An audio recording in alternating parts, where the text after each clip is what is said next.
Hola, buenos días a todos, ¿cómo están? Bueno, y otra vez acá desde Vegetación 2 estamos realizando nuestro cuarto encuentro con una profesional, Ana Mijan, otra hacedora de paisajes. Un placer compartir hoy este encuentro con Ana, que su lugar de trabajo y desarrollo tiene que ver con el centro de la República Argentina, de la provincia de Córdoba, con lo cual entonces vamos a tener una mirada más descentralizada de la que teníamos habitualmente de nuestros encuentros anteriores, que hablábamos desde la ciudad de Buenos Aires y de nuestro conocimiento de este sitio. Así que, bueno, como siempre, es un ciclo que organizamos desde la Cátedra de Vegetación 2 para el acompañamiento de nuestros estudiantes y esta nueva transformación de la enseñanza de modo online. Así que, bueno, un placerazo que estén acá los alumnos, y sobre todo el placer más grande es tener a Ana. Así que, Ana, buen día y nada, te doy la palabra. Hola, ¿cómo están? Ahí, bueno, un gusto, la verdad que un gusto estar acá. Y con estudiantes, ¿no? Que es lo que nos gusta. Más toda la gente que nos puede estar escuchando, bienvenidos. Me encanta que haya gente de todo el país o de toda América, porque eso habla de distintos paisajes, de distintas miradas, ¿no? Que es lo que de pronto a mí me gusta ver. A mí Vero me pidió que me presentara. Yo soy ingeniera agrónoma, soy profesora en la Cátedra de Espacios Verdes de la Facultad de Ciencias Agropecuarias. Soy coordinadora de la Cátedra de Espacios Verdes y, y también doy clases en la Tecnicatura de Jardinería y Floricultura, que está en la universidad, también en la misma carrera. Me entusiasma mucho esa tecnicatura, bueno, me entusiasma mucho dar clases, también doy clases en especialidades de arquitectura y de cuenca, y bueno, y también soy paisajista. Yo empecé estudiando, así como ustedes, agronomía. Bueno, ustedes no están estudiando agronomía, me refiero a estudiando. Cuando yo estudiaba no existía nada, o sea, como vos, Vero. Entonces yo me estudié agronomía y esquilé ovejas y tuve que capar, tuve que hacer un montón de cosas que yo decía, bueno, y aprendí física, química, todas esas cosas, pero no, es divina la carrera. Y después empecé con una profesora que empezó a hacer la cátedra de espacios verdes, ella se había ido a Estados Unidos. Yo empecé a trabajar en un vivero donde aprendí un montón porque me iba con el Parodi y clasifiqué todas las plantas como un jardín botánico. Por ejemplo, me acuerdo de los petoneáceos, que no los conocía ninguno, y me armé así, bueno, y mucho lo hice trabajando y estudiando, mucho. Trabajo en estudios de arquitectura, tengo mi estudio de paisaje también, pero si bien la facultad que te abre tantas puertas me sirvió como una herramienta maravillosa, también el trabajar y estudiar, una vez que uno se ha recibido haciendo lo que le gusta, es lo que más, digamos, lo que más enseña, me parece a mí, ¿no? Sí, la verdad que en realidad te digo, uno desde este lugar, que yo digo que es circunstancial que estemos en el lado del profesor, porque en realidad hoy por hoy estamos todos queriendo construir algo con los aportes de cada uno, ¿no es cierto? Y esto es algo que tanto la profesión, desde el lugar donde estés, se lleva adentro, se lleva en la sangre, como decíamos ayer, la mitad de clorofila y la mitad de hemoglobina, ¿no es cierto?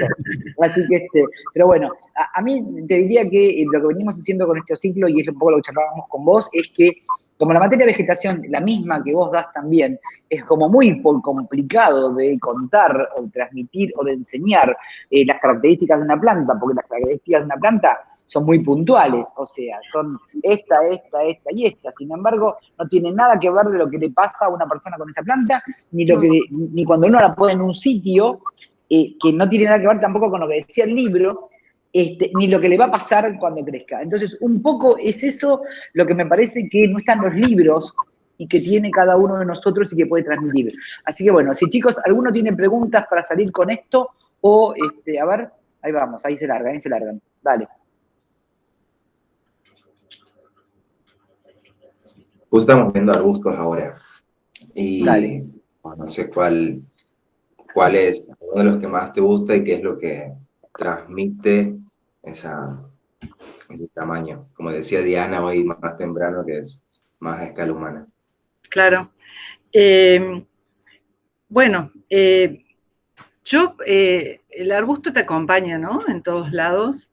El arbusto es el que estructura los espacios cuando uno trabaja, sobre todo el que te permite, digamos, armar espacios para permanecer o para circular y dirigir. Está a tu escala porque te podés ver la flor, podés tomar su aroma. Es una planta un poco abandonada. Ahora están como de moda las gramíneas y bueno, estamos con el tema de las praderas y como que el arbusto, viste, se mete en la pradera y todo mal. Incluso ambientalmente, viste, cuando aparece una espinilla en una pradera, ¿qué hace ese espinillo ahí? Bueno. Entonces, yo, primero, a ver, el arbusto que a mí me gusta, que es lo que vos me preguntaste, que es mi preferido de toda la vida, es la nandina.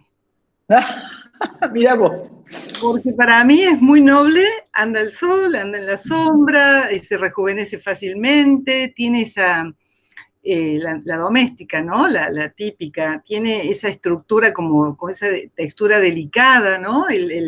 Esas hojas esa textura fina y sus frutos rojos, las flores blancas. Acá en casa hay una grandota que me la traje de un amigo que se mudó y me la traje, me acuerdo, en el baúl del Citroën, casi no me acuerdo. Ya la tengo. O sea, es mi amiga, está en el mundo. No, bueno. Pero también en Córdoba tenemos mucha, digamos, me gusta mucho trabajar con la vegetación del lugar. Y cuando uno arma un espacio, me parece que en el caso de los arbustos, uno podría estar trabajando con los cercos, ¿verdad? Con las vallas. Y como el ambiente donde yo trabajo, mi paisaje en Córdoba, es bastante diverso, porque no sé si todos saben, pero la ciudad de Córdoba está en el centro del país, la provincia de Córdoba, es una provincia mediterránea, y tenemos nosotros, la ciudad nuestra está en el valle del río Suquía, pero tenemos las sierras al oeste de la ciudad que se ven permanentemente. De hecho, yo vivo a la orilla del río también, en la ciudad. Entonces tenemos, de un lado del oeste, un paisaje serrano, y si ya te vas hacia el este, un paisaje agrícola, porque está toda la parte, digamos, rural, donde se cultiva en el campo, ¿verdad? Y la misma ciudad que ha ido creciendo se ha ido hacia las zonas de las quintas, bueno, como pasa en todas las ciudades, tomando todo el periurbano. ¿Y por qué hago esta referencia? Porque según para el lado donde uno vaya, también está la gente que habita esos lugares con determinada forma de pensar y de habitar el lugar. Y en la parte ya de las sierras, lo que tenemos acá son muchos emprendimientos inmobiliarios donde es muy peligroso trabajar con cualquier arbusto, con cualquier árbol. Porque uno trata de respetar, en el caso nuestro y de la cátedra, hablamos mucho de los paisajes regionales. Entonces, insistimos mucho con el uso, por ejemplo, de los arbustos y de los árboles nativos como elementos principales de una composición. Y en los cercos, por ejemplo, tratamos de hacer cercos mixtos con mucha vegetación nativa. Por supuesto que el cerco que cumpla su función, no decimos que no, pero tratamos de trabajar con trepadoras nativas, o por decirles, pueden ser, en este caso tenemos los manzanos del campo, que pueden ser árboles o pueden ser arbustos que no tienen espinas y son bellos como funcionan, o podemos trabajar con los poleos, todos esos, los yuyos de Córdoba, que tienen tanto aroma y follaje para el mate. Entonces todo eso te va componiendo algo muy interesante. Los aloíceas, los azares del campo, que atraen tanta vida, ¿no? Suman tanta diversidad. Entonces, pensando en armar como el arbusto también como el estructurante de esa vía para los insectos en los corredores biológicos, o sea, no solo pensar en mi espacio, sino cómo me relaciono con esto y mi vecino, ¿no? ¿Hacia dónde quiero ir con esto? ¿Qué quiero que ocurra acá? En los cercos con muchos arbustos y algunos que son espinosos, se esconden muchas aves porque ellas están protegidas ahí adentro y anidan. Entonces también estás ayudando digamos, a ese tipo de biodiversidad. O sea que a mí me parece que es riquísimo el tema del arbusto y me parece que hay que estudiarlo mucho más. Porque a veces, como es tan noble, porque la verdad es muy noble, uno a veces se olvida de regarlo, vieron en las plazas las coronas de novia vieja, los pitosporos, todo aguanta. Deslucidos los pobres, pero aguantan. Entonces, creo que está buena tu pregunta y creo que hay que ponerle un ojo también a eso, ¿no? Bien, buenísimo. Yo tengo una pregunta relacionada con esto también, que, bueno, sabemos que siempre favorece plantar plantas nativas por el tema de la biodiversidad, que favorece, pero si tuvieses que plantar especies exóticas, ¿qué hay que tener en cuenta? Mira, yo planto especies exóticas, no es que no las use. Parece que exótica fue una mala palabra, no lo es tampoco. A ver, de hecho, todos nosotros somos un poco exóticos, ¿no? Es así. Eso también hay que entenderlo. Pero yo lo que primero me fijo es en qué ambiente estás trabajando. Es decir, si tu paisaje te está tirando, que es un paisaje natural, prácticamente sin una imagen de cipreses o de álamos que cambien, por ejemplo, el perfil de un espacio, yo no usaría en ese caso.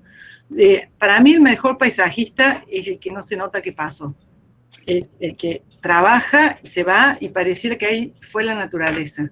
Entonces, hacer cuestiones que son muy agresivas con el paisaje existente no me parece bueno. Sí trabajaría, en el caso de Córdoba, por ejemplo, con vegetación exótica que tenga los mismos requerimientos de la vegetación nuestra. Es decir, acá acordate que el agua es un recurso bastante finito y muy para cuidar, y hay que aprovecharlo muchísimo. O sea, no solamente con el movimiento del suelo que vos hagas en un terreno, sino también trabajando con arbustos que sepan aprovechar el agua, ¿no? Con arbustos xerofíticos o semiserofíticos. Entonces, yo elijo especies que se adapten a los arbustos que hay también en la zona. Entonces puedo trabajar con todo lo que son lavandas, grevilleas, las mismas nandinas, a ver qué otra cosa puede ser. Bueno, lavandas tenés colecciones gigantes, ¿no? Las huestringias, las poligalas, son especies que tienen las mismas condiciones, pero lo que sí es importante, para mí, sumamente importante, es analizar dos cuestiones. Las cuencas visuales, es decir, en lo que yo estoy trabajando, que lo que yo estoy plantando no interfiera demasiado, digamos, de pronto si es un jardín es más fácil, pero si es un parque, un espacio, suponte, en la entrada de un pueblo, en las sierras de Córdoba y demás, ahí que me voy prácticamente o a lo nativo o a lo que culturalmente está muy relacionado a la gente, pero nunca que sea algo invasor. O sea, la regla es que no sea una exótica invasora, porque las especies exóticas invasoras son la causa de mucha pérdida de biodiversidad en el mundo. Y ya hay listados completos en Argentina de qué usar y qué no usar. En el caso de Córdoba tenemos un problema muy serio con piracanta y con cotoneaster y siempre verde, que los tenemos en las sierras. Que eso ocurrió cuando la gente se empezó a comprar terrenitos en las sierras, hacía cercos con siempre verde hace 35 años atrás, y después se iba, nunca más los podó, y esto dio su fruto, y ahora las sierras tienen un problema gravísimo de ataque, tanto de simple verde como de piracanta. Al extremo que la gente cree que la piracanta o el grateus es una planta nativa. ¿Sí? Encima los pájaros colaboran en la distribución. Entonces, esas son las dos cuestiones que yo tomo en cuenta. El paisaje existente, que la especie sea una exótica que no sea invasora y que tenga los mismos requerimientos de las especies que tiene alrededor, que se adapte al sitio. No me gusta trabajar con riego a mí, yo prácticamente no hago jardines para que se rieguen. Y mira vos en una región donde el agua es un componente tan limitante, realmente eso tenerlo en cuenta es fundamental y nada, y es un aprendizaje que uno tiene que tener, ¿no? Que depende de cada sitio, porque vos fíjate que con el tema del cambio climático, hay regiones como por ejemplo, no sé, Buenos Aires va a ser más húmeda. O sea, la tendencia, mientras que a lo mejor en un Chile van a estar más a la desertificación, con lo cual eso es un dato fundamental que nosotros como profesionales y ustedes como estudiantes todavía tienen que ir incorporando, ¿no? Ir haciendo como esas carpetitas mentales donde, bueno, entonces, ¿qué vegetación usar en qué sitio y de cada? Así que, no, buenísimo. Bueno, chicos, a ver, ¿quién más? Diana, ¿tenías? Sí, buen día, Ana, yo soy Diana. Hola, y Diana. Quería preguntarte, ¿qué lugares me recomendarías, por ejemplo, si yo fuese algún día a Córdoba, lugares que signifiquen ante los ojos de un paisajista o futura paisajista, Además de la belleza, digamos, que tengan una impronta informativa, digamos, respecto a cómo es la vegetación allí. No sé si me hago entender, lugares donde Sí. sea evidente alguna transición, por ejemplo, de la sierra al valle, que sean como los imperdibles para llevarse también información objetiva del lugar y de sus interacciones, ya que no conozco. Mira, Córdoba está dividida en valles. Turísticamente, bueno, geográficamente está dividida en valles y vos podés hablar de grandes unidades de paisaje. Estas sierras grandes que te hablo que están al oeste, están acompañadas por un cordón de sierras más chicas, que es donde está el Valle de Punilla. Entonces, en Córdoba tenemos distintos pisos de vegetación, partiendo desde lo que es espinal, que en Argentina es parte, era una lengua que bajaba del Chaco Serrano, donde tenías especies xerofíticas como espinillos, algarrobos, chañares, tuscas y el quebracho blanco, que es su, digamos, su especie emblemática, y después a medida que vos vas subiendo a la sierra, vas encontrando el bosque serrano, que es maravilloso. Ahora te voy a contar qué ves en cada, con cocos y molles. Después tenés todo un piso de arbustal y un piso de altura, que es el pastizal de altura. Bueno, ese es el que más me gusta, el pastizal de altura. Ir allá arriba y ver cielo, montaña y los pastos que se mueven es una cosa maravillosa. Entonces ahí tendrías, por ejemplo, que ver todo lo que es el camino que va, el Camino del Cuadrado se llama, que va hacia el norte de Punilla, que sale desde Córdoba. Tendrías también la Pampa de Achala, donde tenemos una reserva hídrica muy importante. O sea, las sierras grandes en Córdoba son nuestro tanque de agua. Ahí nieva, llegamos casi a 3.000 metros de altura, está el Cerro Champaquí en esa zona. Entonces ahí tenés esta reserva del condorito, donde la especie emblemática que se está, digamos, protegiendo es el cóndor. Es un paisaje maravilloso. Y si empiezo a bajar y me vengo para el valle, digamos, hacia el lado del este, para el lado de Córdoba, voy a llegar, como te digo, a las Sierras Chicas, donde tengo todo un paisaje parecido en algunas zonas a lo que puede llegar a ser en el norte argentino las yungas. Hay algunos elementos de yungas, donde vos podés tener quebracho colorado, coco y molle, que ya es de sierra, ya se viene como secando. Y en esa transición también mucho arbusto, mucha peperina, el yuyo de Córdoba, ¿no?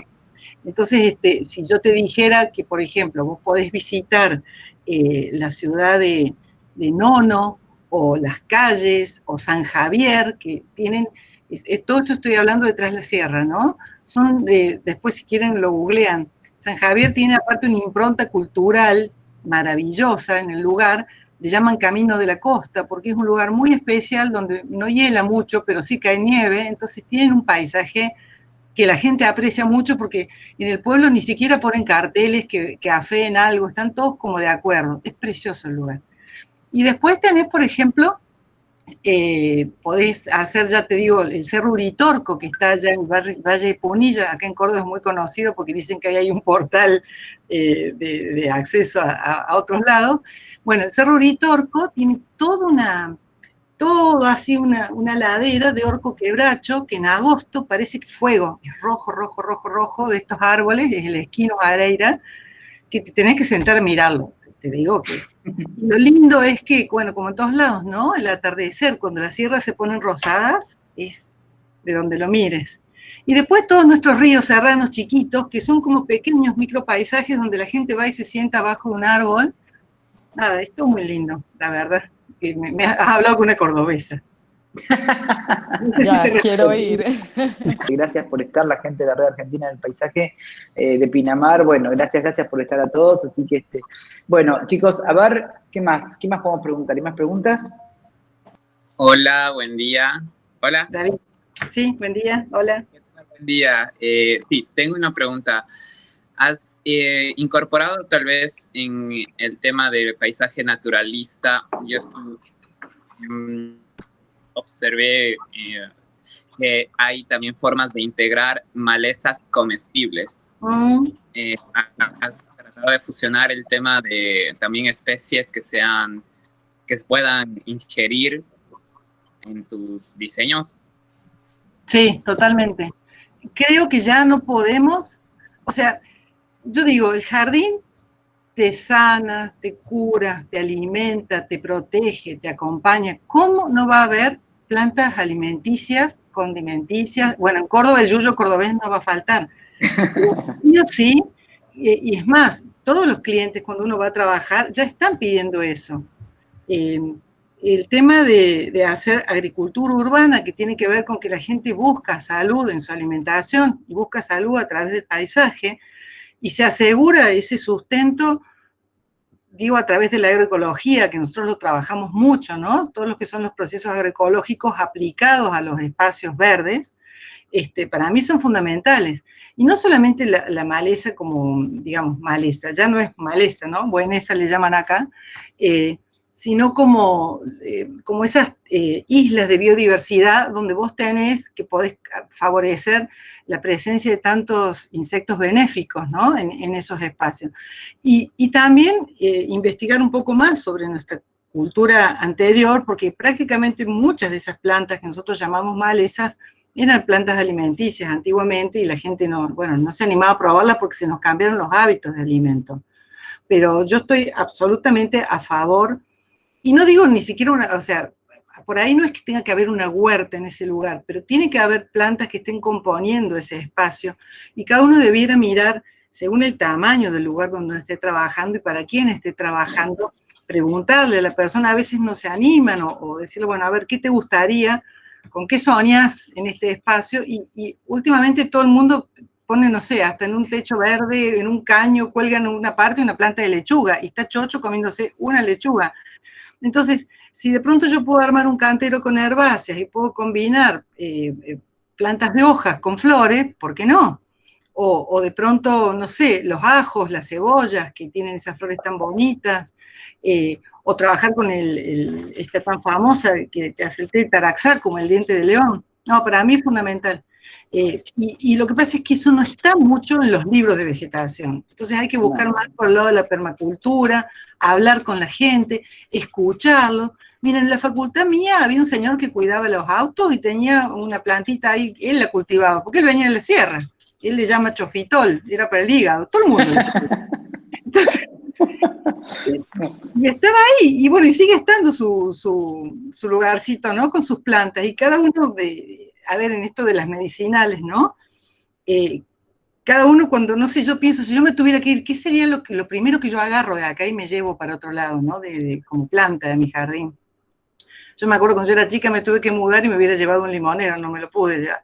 Pero, qué sé yo, por ejemplo, la hierba buena del jardín me la sigo trayendo. O sea, me parece a mí que también está, el tema del alimento está tan vinculado con esto que digo de la salud de la gente y con, de alguna manera, el bienestar, ¿no? Que uno tiene que tenerlo muy en cuenta, porque es la forma que tenemos de comunicarnos con la naturaleza, de esto que nos pasa ahora, y yo no quiero caer en el lugar de la pandemia, a mí me preocupa que volvamos de nuevo a lo que éramos antes. O sea, yo creo que cada uno, no sé, tendría que tener una lucecita, algo que nos ilumina, decir, no, ¿qué hubiera hecho antes y qué haría ahora? Porque ya está, ya no se puede seguir como estábamos, ¿no? Entonces, tener jardines nada más que para que sean bonitos, o para regarlos demasiado, o para estarles agregando demasiado fertilizante, o nada, me parece a mí que eso ya hay que pensarlo, ¿no? Claro, muchas gracias. Gracias por tu comentario, me parece muy importante también lo que dices, y es algo que en realidad se debe tener mucho foco, porque creo que como sociedad en general se ha perdido, ¿no?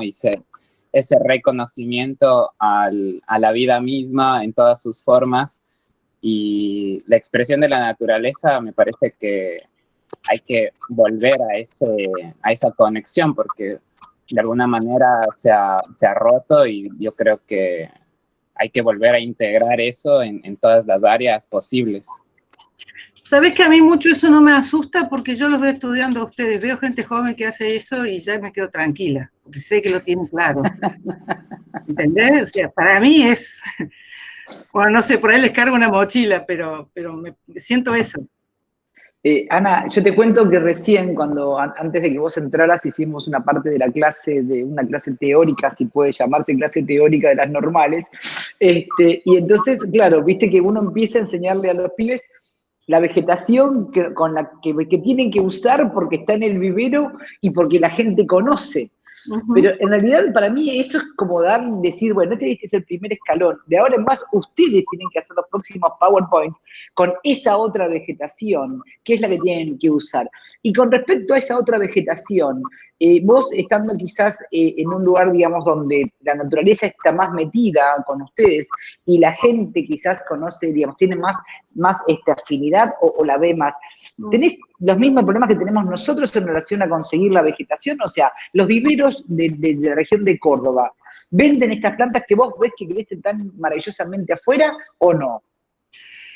Acá en Córdoba tenemos viveros mayoristas que traen plantas producidas en Buenos Aires y en Santa Fe, que es la típica de los jardines, que uno los usa, Fotinia, Formio, qué sé yo, todo lo que ustedes ya conocen.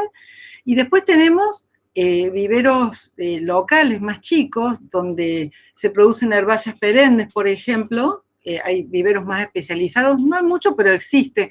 En Venado Tuerto hay uno que hace merocalis, por ejemplo, o acá en las sierras de Córdoba, conozco 2 o 3 productores que, bueno, empezaron, por ejemplo, haciendo hortensias de gajitos de los jardines, porque era un jardinero, y ahora es un tipo que tiene un vivero que es una maravilla. Entonces, que vos vas a su vivero y él le dio espacio a todas sus plantas para que cuando uno entre vea cómo se usan. Entonces, es un paseo ir a esos viveros. Y se produce, lo que yo busco en esto que vos me decís, hay 2 cuestiones.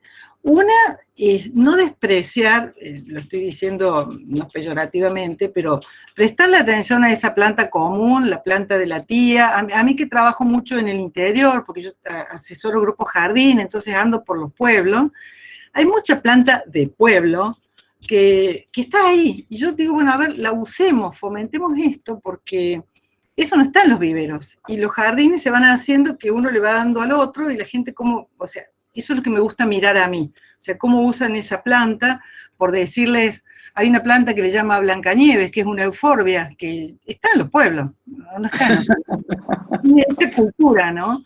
Y después tengo una anécdota, me quiero acordar de una cosa, pero en un pueblo, en la cumbre, un pueblo acá de Córdoba, conocí a un jardinero que se presentó conmigo. Le digo, ¿cómo te llamas?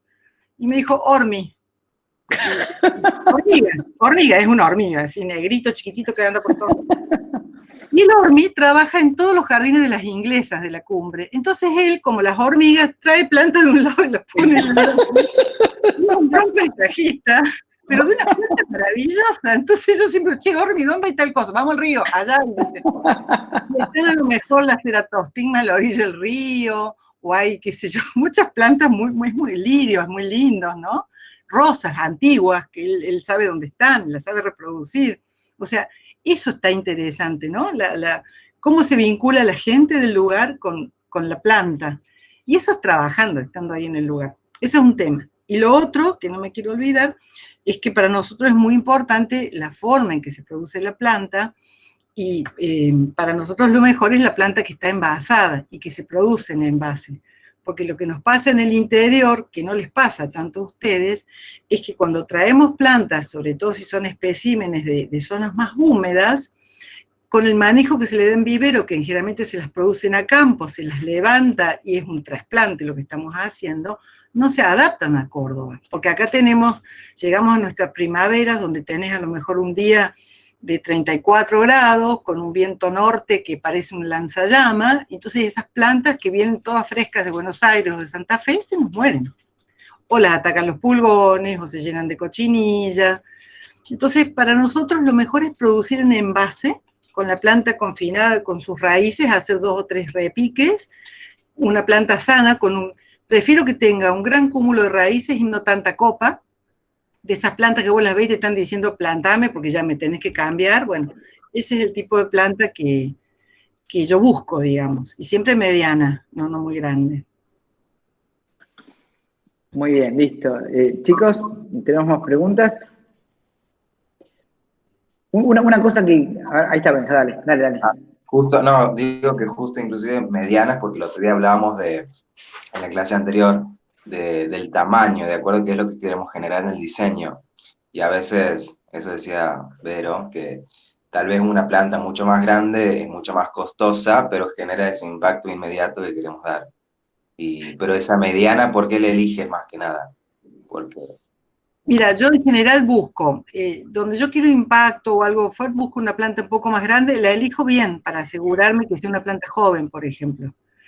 Y después todo mediano para la adaptación, porque acá en Córdoba tenemos un clima muy, muy fuerte, ¿viste? Entonces, y si no quiero regar tanto, imagínate que si yo estoy trayendo una planta grande de usted, de allá de la provincia de Buenos Aires, no de usted, me pasó, una vez tuve que hacer una plantación y fui a Lobos, a un vivero municipal muy grande que hay. De Lobos. Sí, de Lobos. Y traje a Córdoba, bueno, fui en invierno, me tocó elegir tilos, pino, qué sé yo, de todo, había que elegir eucaliptus, lambertianas, etcétera, etcétera. Y yo no podía creer que no había mangueras, no regaban en el vivero. A ver, ustedes eso lo tienen como natural, pero nosotros si no tenemos riego, no podemos tenerlo. Entonces, yo decía, pero claro, si le llueve todo el tiempo, y vos mirá, suelo, tierra negra, ¿cuánto? 1 metro, 1,5 metros de horizonte. Acá depende del lugar donde vos estés, el suelo que vas a tener. Tenés mucho suelo, digamos, en la zona serrana es como un suelo muy, muy somero arriba, en formación, con mucho drenaje y no tanta fertilidad. Entonces, ahí vos tenés que buscar una planta que se adapte a esa situación, y las plantas grandes no se adaptan. Claro. Sí. ¿No? Es por eso, más que nada. Y de hecho, cuando hablamos de especímenes, viste, de árboles grandes y demás, que en general en Córdoba las traen de allá de Buenos Aires, según lo que vos elijas, yo digo, es una planta para la foto, porque vos la traes, está siempre igual, no crece. O sea, un cedro y quedó así como era cuando vino, porque el pobre no encuentra nada, no se puede mover, porque es muy distinto el clima. Imagínense, nosotros tenemos lluvias de, lo máximo son 800 milímetros anuales, y desde abril hasta septiembre, mediados de septiembre, que acá desgraciadamente cuando estamos todos desesperados como los sapos mirando porque se nos prende fuego las tierras, empieza a haber viento caliente, y si no llueve, hasta que empieza a llover, que es un día de alivio, que ese día que llueve Córdoba cambia porque se pone verde. Claro. Es muy loco eso. Entonces no podés trabajar así, por eso yo prefiero trabajar con producción local. Sí. Y de hecho ahí en la tecnicatura nuestra en jardinería y floricultura siempre hay muchos grupos de chicos, como los cursos, ahora hay un curso que casi todos quieren ser productores, y yo celebro eso, porque vamos a tener, claro, porque aparte los chicos tienen un ojo ya hecho, viste, que no es es otro ojo, entonces, bueno, me parece que va a haber cambios ahí. Sí. Sí, y quiero hacer... Sí, dale. ¿Cuál es tu escala de paisaje preferida para trabajar o en la que has tenido oportunidad de trabajar? Mira, yo he trabajado como, digamos, para diseño de paisaje,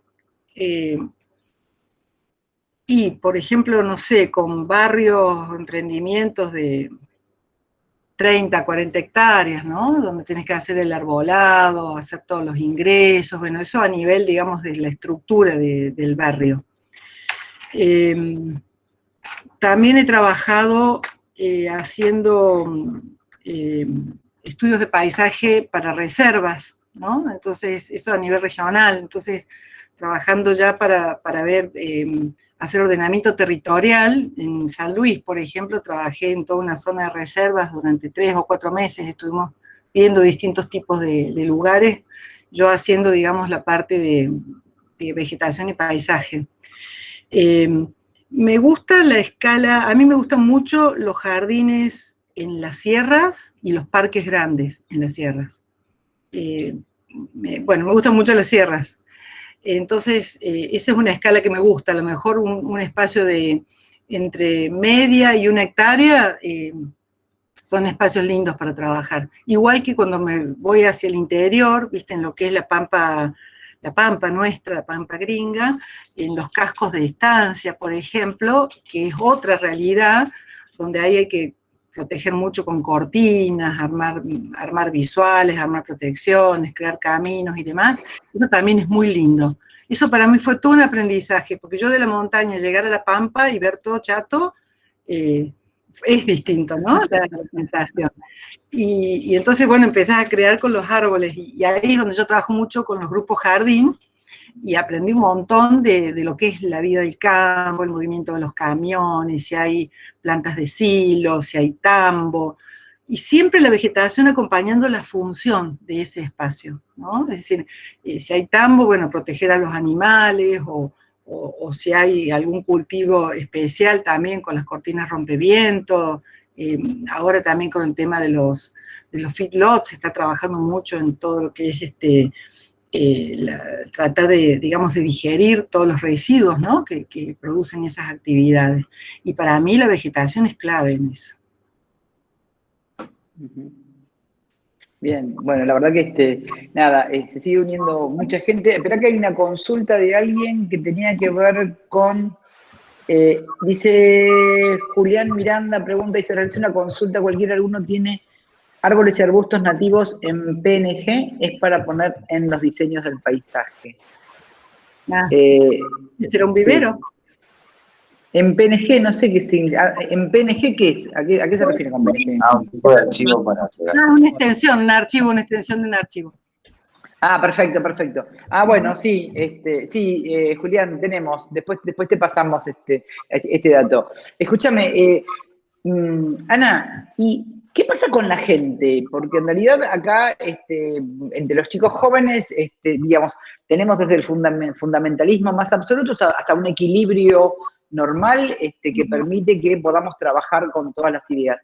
¿Qué pasa ahí ustedes que tienen tienen más arraigado el tema del entorno presente y fuerte? La gente cuando te contrata en general o cuando llama, ¿tiene más noción de esto o te cuesta mucho más pensar en poner plantas que sean más del sitio o no? No, tienen más noción. Es decir, ya hay como cierta educación, nos educó el clima también, ¿no? O sea, si bien hay personas a lo mejor mayores que tenían otra idea, porque era distinto antes cómo se veía el paisaje, mientras más europeo fuera era mejor. Claro. A veces, no, la gente tiene más noción, sobre todo porque te pide bajo mantenimiento, entonces entiende.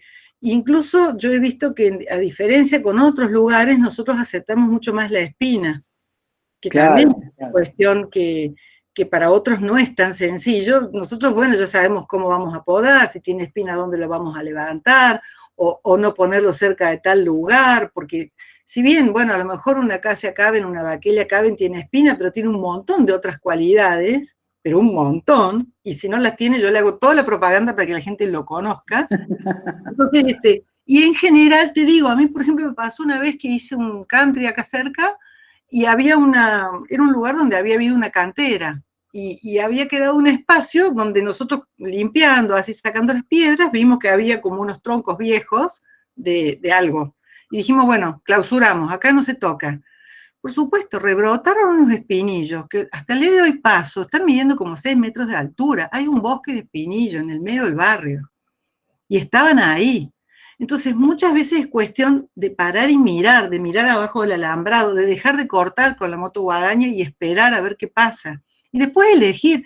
Pero aunque no lo creas, pero a mí me pasó en La Falda, con una señora que me dijo, quiero que me hagas un jardín como ese que tenés allá arriba, uno de plantas tintorias que tenemos acá. Y se traen esas plantas, y le digo, escucha, no cortes más, las tenés todas acá. Dejá de cortar el cerco, ya está, no te voy a hacer nada. O sea, lo único que habría que hacer de última es sacar algo que no quieras, pero todo está. Está ese mensaje ahí. Y después, a veces complica o no en el arbolado urbano, que ese es otro tema, ¿no? Ahora me han pedido que dé una charla también de arbolado urbano y estoy preparando y leyendo.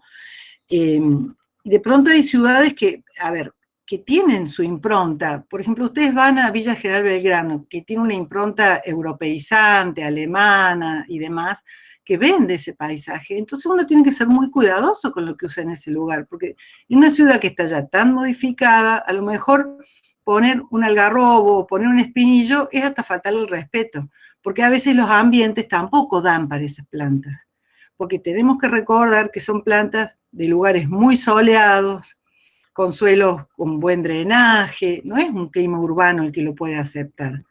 Entonces tengo que ser muy delicado en lo que elijo, y sobre todo cuando estoy eligiendo árboles, porque ustedes saben que los árboles van a estar después que nosotros muchísimos años más, entonces es un compromiso con el ambiente plantar un árbol. Yo planto hoy un algarrobo acá en la vereda de una estación de servicio que estoy pensando, porque en mi barrio el algarrobo es una planta que va en la vereda, es arbolado urbano, y bueno, un algarrobo va a vivir 400 años, o sea, imagínense 2020, no sé, más 400, 2600. 2420, 2420. 2420, todavía estamos, post pandemia y todo lo demás, ese árbol va a estar.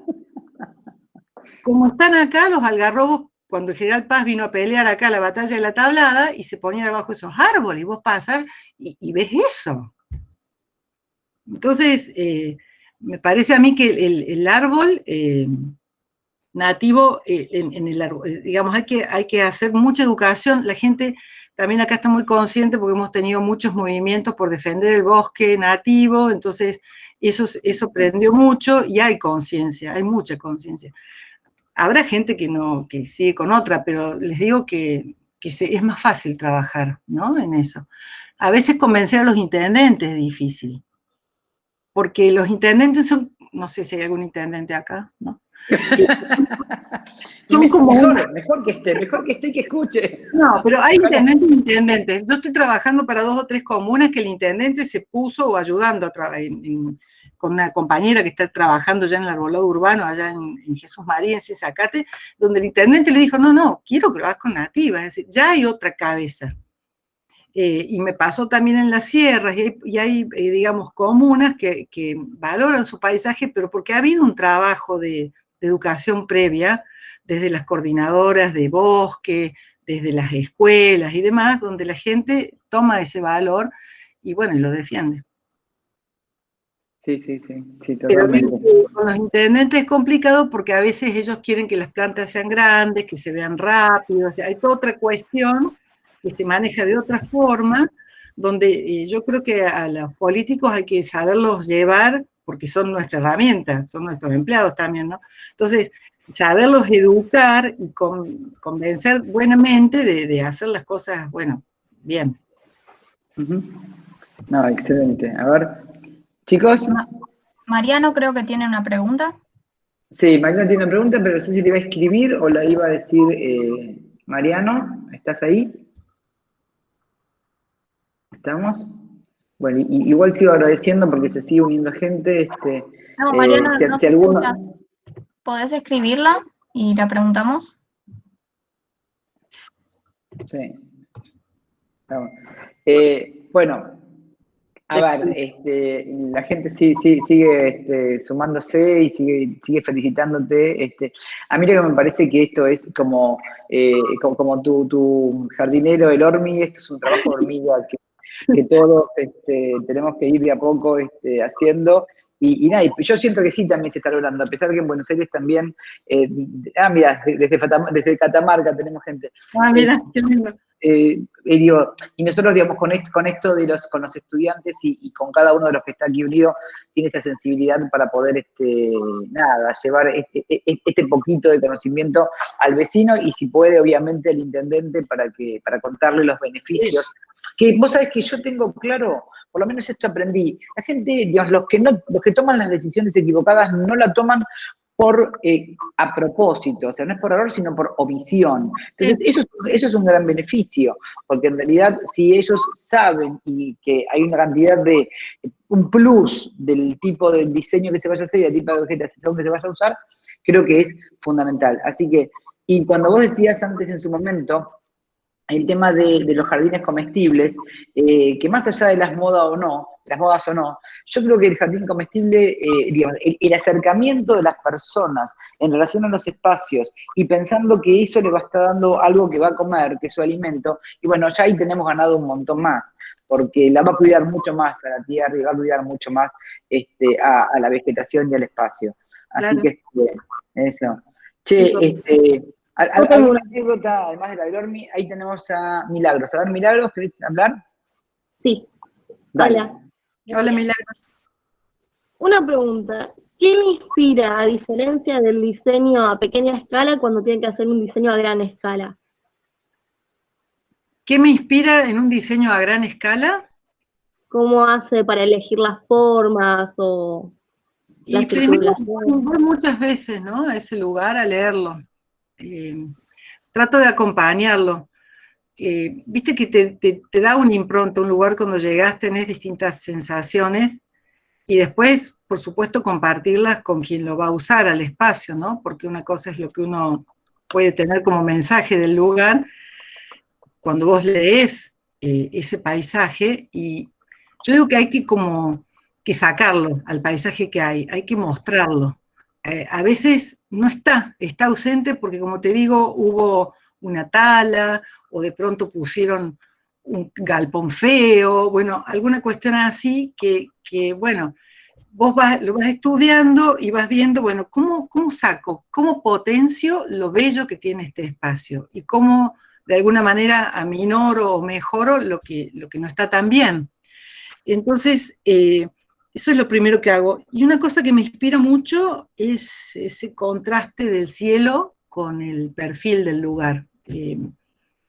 La luz del lugar me dice mucho, o sea, me parece que hay que hacerle ganar mucha luz, o sea, atrapar la luz y el agua dentro del lugar, que el agua de lluvia quede para que el espacio se luzca, y la luz para que lo ilumine, ya sea la del día y la de la noche. Entonces, tener mucho cuidado con el tamaño de plantas que pones al norte, con las sombras proyectadas, con las texturas muy gruesas. En el caso nuestro, las texturas muy gruesas tienen sombras muy pesadas, entonces ahí, si los usás, tenés que tener como una intención muy especial.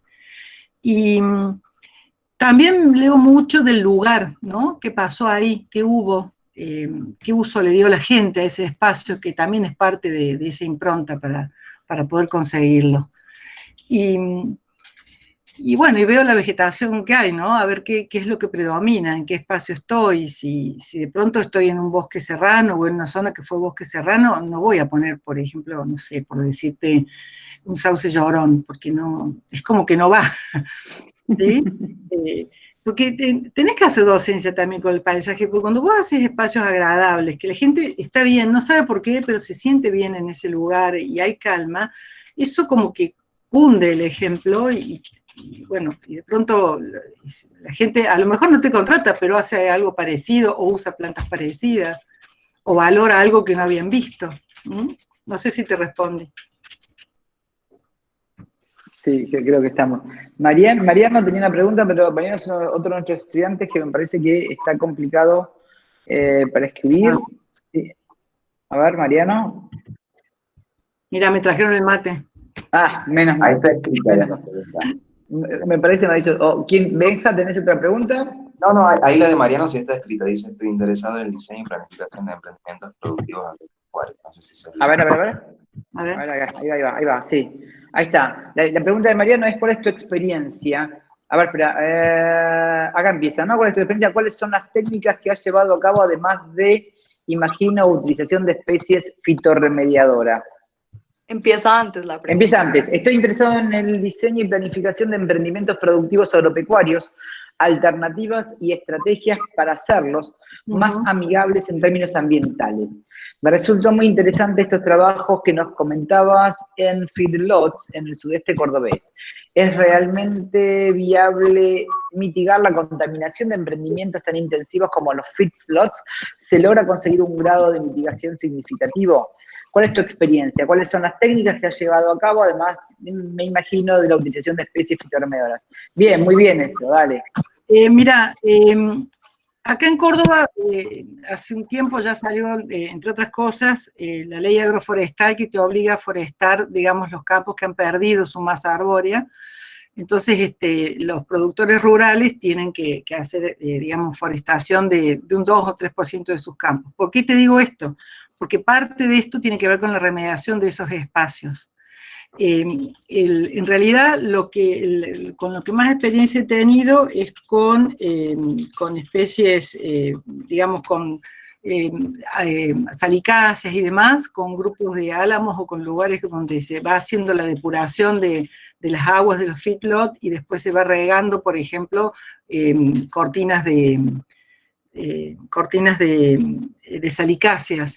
Sé, por ejemplo, que en Marco Juárez, te lo puedo contactar, hay un gran, no, Marco Juárez no, en Montevideo hay una gran producción de cerdos, un frigorífico muy grande, donde todo se está compostando, en ese espacio se composta con una máquina de compostar que es mucho más rápida, ¿no? Es una cuestión, una tecnología nueva, y se trabaja también con lagunas de decantación y con especies, digamos, que sean absorbedoras de gran cantidad de agua.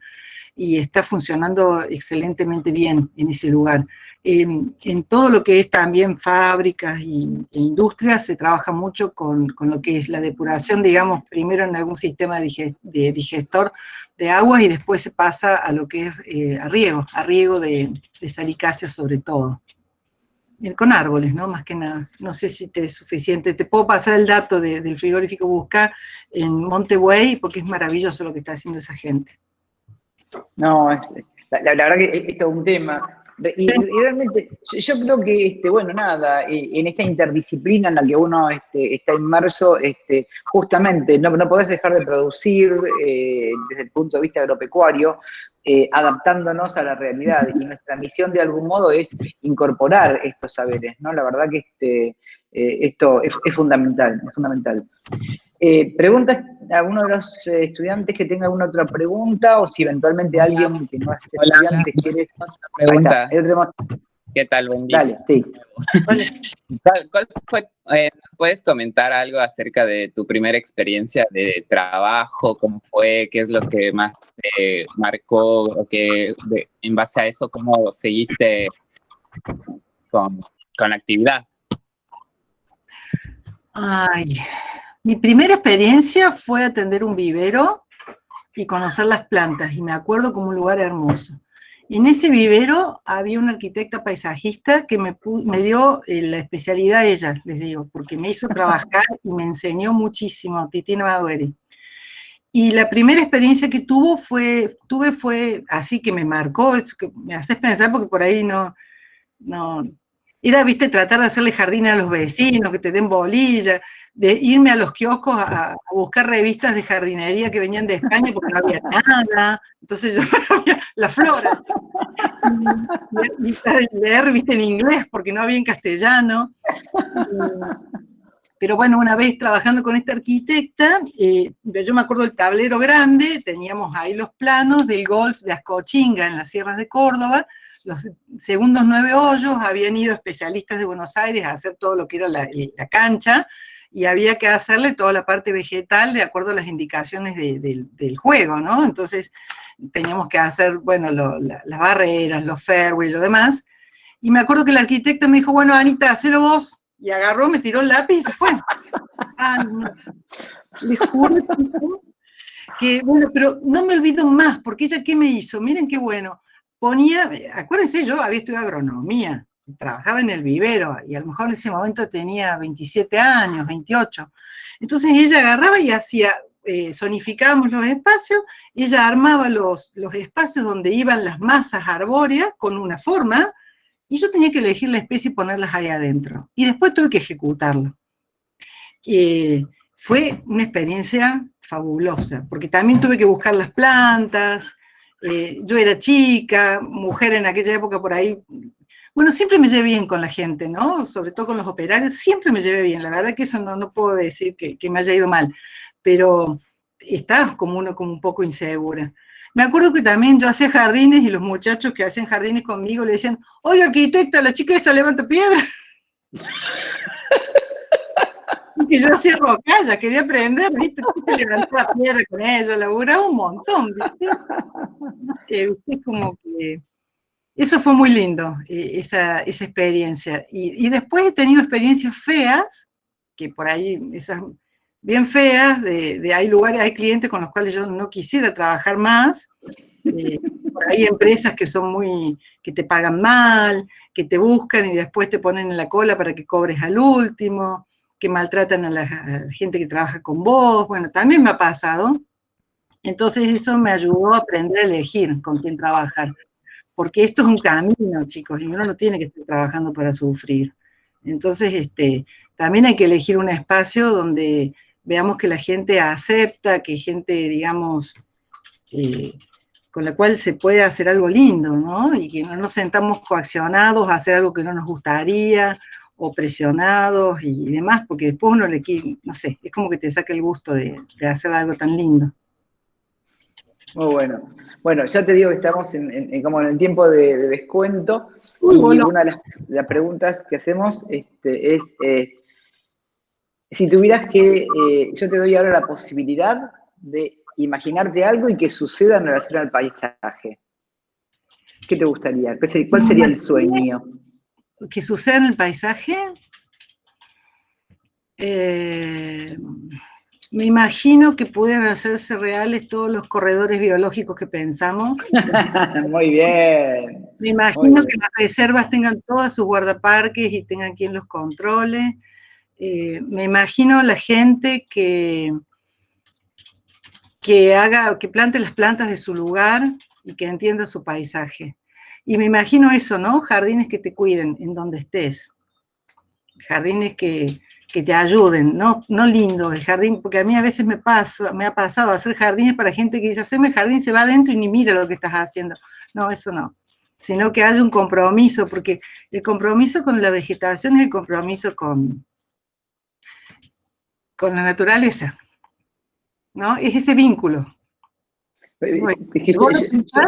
El hombre de siempre se vinculó con la naturaleza a través de la vegetación. Bueno, es lo que se viene ya escuchando hace bastante, que es el tema de la biofilia, ¿no? Nuestra esencia biofílica hace que hayamos sido parte y seguimos siendo parte, independientemente que todo el capitalismo e industrialización nos ha atravesado. Pero esta pregunta, ¿sabes que la hacemos siempre? Porque la verdad es que creemos que ya cuando uno empieza a soñarlo, ya empieza a pasar. Entonces, como acá hay mucha gente en el grupo, pero sobre todo tenemos los estudiantes, que son los que tendrán que, si lo sienten como tal, llevar esta bandera. Me encantó esto que contaste de los estudiantes tuyos que todos quieren producir, me encantó, o sea que sería otra de las banderas que esperamos que de algún modo, siendo nosotros los que ya pasamos un rato importante en este espacio, le demos la oportunidad de ello. Así que, bueno, nos queda solo un minuto.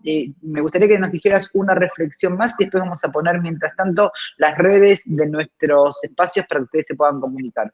Contanos una reflexión, dale, Anita. No sé, a ver, la verdad es que yo digo, qué lindo poder salir todos los días con ganas a trabajar, ¿no? Y a cambiar el mundo. Todos los días. Cuando arrancas, a lo que hagas, trata de hacer eso. Bien, listo. O sea, desde tu espacio, desde enseñar, desde hacer un jardín, trasplantar una planta, no sé, hacer un trámite, pero que esto de la pospandemia no sea una mentira, o sea, y creo que es un compromiso personal, ¿no? Que cada uno tiene que decir, bueno, ¿cómo lo hubiera hecho antes y cómo lo voy a hacer ahora? Que nos pongamos eso podría ser lo que pienso. Ya que me pedís un mensaje, qué sé yo. No, lo que pasa es que realmente, mira, mi teoría es que los que transitan el ámbito del paisaje tienen una sensibilidad de algún modo bastante fuerte, porque en realidad uno trabaja con seres vivos y que efectivamente, digamos, no es como decís, uno lo pone y se va y ya está, sino que uno lo pone y para que esto realmente no luzca, sino que llegue a su esplendor, el esplendor de poder florecer y fructificar, hay que hacer todo un seguimiento. Y el seguimiento te pasa cuando, si no lo tiene el dueño de casa o no lo tiene la empresa, lo tiene el jardinero. Y si el jardinero no tiene esa sensibilidad, tampoco va a lograr de ese espacio lo que tiene que ser. Por eso es que yo en realidad uno lo que hace es como, somos medios los pastores, ¿no? La Ana, la pastora Vero, la pastora, todos los que están aquí presentes, que vamos evangelizando, ¿no es cierto? Así que bueno, acá tienen estas cosas que hay que poner, que son las redes sociales donde nos ubican,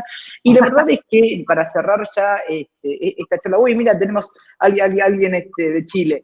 Para cerrar este encuentro de hoy, sinceramente esto empezó como un acompañamiento 100% de los estudiantes, pero estamos re felices, pero recontra felices porque los estudiantes están encontrándose en el living de la casa o en el dormitorio, algunos con profesionales de altísimo nivel, pero que tienen esta sensibilidad de poder transmitirles. Y lo que más estamos felices es de poder tener con tanta gente del interior de Latinoamérica que vos decías, porque sinceramente creo que así vamos a lograr algún cambio, alguna diferencia. Y todos los que están escuchando y todos los que vayan a seguir escuchando, lo que queremos transmitir es que acá estamos todos y que tienen nuestros teléfonos, tienen nuestros vías de contacto para lo que sea, porque yo creo que si algo se va a modificar, como bien vos decías, después de esta pandemia, es algo que vayamos haciendo todos juntos.